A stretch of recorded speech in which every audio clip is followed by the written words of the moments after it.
Okay, welcome to the first module, first video for the new GRE verbal section.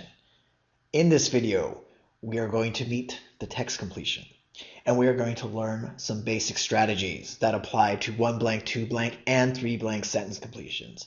Indeed, the basic strategies we're about to learn even work for sentence equivalence questions. So listen up, this is some important stuff. So first off, let's meet what looks like a text completion. Amongst her friends, she was the most blank. So what should I do? Well, I should try to come up with a word here that goes in the blank. So come up with the word for the blank. Well, her friends are kind of boring, I'm guessing, so she was the most fun. Well, maybe her friends were actually the fun ones and she was the most boring. Or perhaps has nothing to do with fun or boring.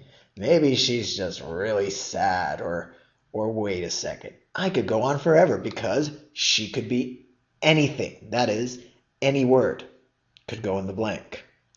And this is not a text completion. This is not a GRE question at all. So gone. Why? Well, GRE text completions will always have a part of the sentence that tells you what the blank is about, such as, voila. After the comma, starting with often, we now can learn a little bit more about the she. Often walking over to a group of people she had never met before and introducing herself.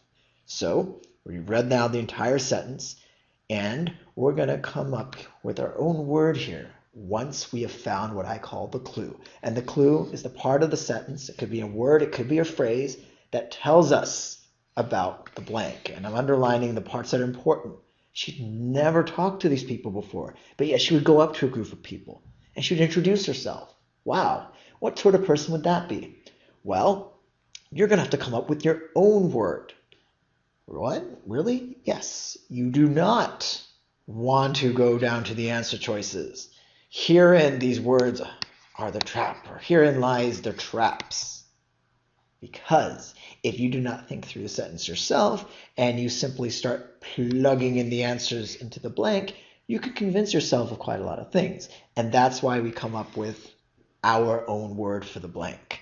And so we know she is likely to go up and talk to anyone and introduce herself, so she is the most friendly. Maybe your word is outgoing. It doesn't matter.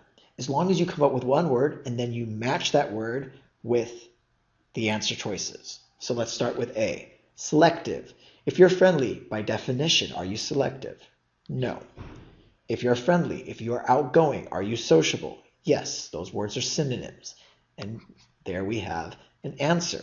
But it's a good idea to look at the other words. What does churlish mean? Well, maybe you don't know. What does inhibited mean? Inhibited is a little bit more common of a word than churlish. Inhibited means that you are shy. We know she's anything but shy. And then we have satisfied. You could be friendly, but you're not necessarily satisfied. The two words don't quite relate. Sociable works perfectly, and there is our answer. Churlish, by the way, the difficult word here isn't necessarily the answer because we've already found an answer. Churlish means rude and ill-mannered. Doesn't work here, but we've followed these basic steps. Again, read the entire sentence, find the clue. Those are these key words or phrases that tell you what the blank is about.